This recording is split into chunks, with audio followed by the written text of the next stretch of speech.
সবার উদ্দেশ্যে ছোট্ট একটা গল্প বলতে চাই। যারা নিজেকে নিয়ে অহংকার করে বা যারা মনে করে যে আমার ছাড়া মানে সে ব্যক্তি চলবে না, আমার ছাড়া ও চলবে না, আমি মনে হয় সব কিছু, তাদের জন্য একটা ছোট্ট একটা গল্প।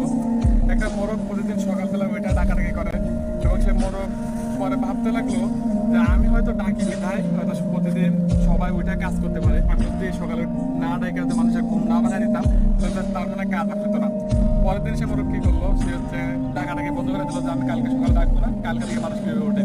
ঠিকই পরের দিন সকালে সে মোরগ ডাকাডাকি বন্ধ করে দিল, কিন্তু দেখা গেল প্রতিটা মানুষ যে কাজ করতো, যে কর্মে আছে সবাই সকালবেলা ঠিক সময় কিন্তু ওইটা চলে গেছে।